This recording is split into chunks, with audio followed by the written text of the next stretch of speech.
90 के दशक में जब बिहार के मुख्यमंत्री लालू प्रसाद यादव ने बॉलीवुड अभिनेत्री ममता कुलकर्णी को पटना बुलाया था, तो उस वक्त ये खबर खूब सुर्खियों में रही थी। लोग इस खबर पर तरह तरह की बातें कर रहे थे, क्योंकि ममता कुलकर्णी उस समय फिल्म इंडस्ट्री की सबसे चर्चित और खूबसूरत एक्ट्रेस थी। आज इतने सालों बाद ममता कुलकर्णी फिर से चर्चा में है, लेकिन इस बार कारण कुछ और ही है।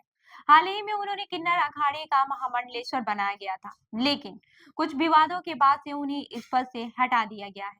वहीं अब ममता ने अपने बयान और खुलासों के कारण एक बार फिर से सुर्खियां बटोरी हैं। मैं आपको बता दूं कि अभी हाल ही में ममता कुलकर्णी ने करीब 30 साल बाद कैमरे के सामने एक बड़ा खुलासा किया। इंडिया टीवी के शो आपकी अदालत में ममता ने अपने पटना जाने और लालू यादव से जुड़ी एक पुरानी घटना के बारे में बताया।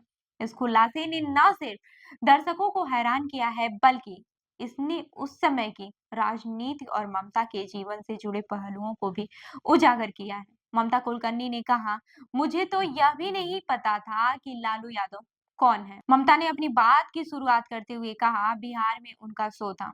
उनकी टीम के साथ वह फ्लाइट में पटना पहुंची, जिसमें उनके साथ उनकी हेयर डिजाइनर और डांसर भी थे। जैसे ही उनकी टीम पटना पहुंची है, वैसे हेयर डिजाइनर ने कहा कि वह बॉब पिन लाना भूल गई है। इस पर ममता ने ड्राइवर से कहा कि अगर रास्ते में कोई शॉप मिले तो रुकने को कहें। ड्राइवर ने जब ममता से कहा, नहीं नहीं, हम इधर नहीं रुक सकते हैं, तो ममता हैरान हो गई और पूछा, क्यों? ड्राइवर ने जवाब दिया, यह इलाका नक्सल लाइट एरिया है। ममता ने आगे यह बताया कि ड्राइवर की यह बात सुनकर उनका दिल धक धक करने लगा। उन्हें डर लगने लगा था कि वह किस जगह पर पहुंच गई हैं। इसके बाद से वह होटल पहुंची, जहां उन्हें और उनकी टीम को देखकर समझ में आ गया कि हालात कुछ खास नहीं है।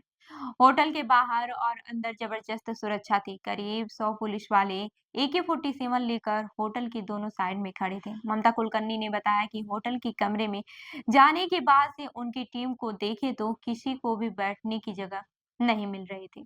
हर जगह लोग भरे हुए थे। यहाँ तक कि शो से पहले चेंज करने के लिए भी होटल में कोई जगह नहीं थी। शो की तैयारियां बहुत ही हड़बड़ी में हो रही थी और इसी दौरान ममता ने सिर्फ 1 घंटे के भीतर ट्रैक सूट में 2 गाने पर डांस किया। वो कहती हैं कि शो के बाद से हम सब फ्लाइट का इंतजार कर रहे थे। सुबह 7 बजे की फ्लाइट थी।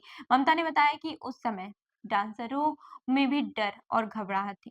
सभी लोग उन्हें घेर कर बैठ गए थे और कह रहे थे कि हम कहाँ फंस गए हैं। इस पर ममता कुलकर्णी ने गुस्से में आकर अपने सेक्रेटरी को फोन किया और उसे डांटते हुए कहा, तुमको किसने कहा था कि बिहार में शो लेने के लिए? ममता ने अपनी शिकायत जताते हुए कहा कि उन्हें यह सब नहीं पता था कि बिहार किस हाल में है और वह किस जगह पर आ गई थी। उन्होंने कहा कि उन्हें इस बात का अंदाजा ही नहीं था कि बिहार में ऐसी स्थिति हो सकती है। फ्लाइट का इंतजार करते हुए वो सोच रही थी कि उन्होंने कैसे बिहार में शो करने का फैसला लिया। ममता ने कहा, मैं कभी नहीं सोचा था कि ऐसा कुछ हो सकता है। मुझे नहीं पता था कि बिहार कहाँ है और यहाँ हालात क्या हैं। इसी दौरान जो है ममता कुलकर्णी अपने अनुभवों को साझा करते हुए यह बताया कि उनकी स्थिति कितनी तनावपूर्ण थी। वह कहती हैं कि हम लोग किसी तरह से एयरपोर्ट पहुंचे और फ्लाइट पकड़ने में सफल हुए।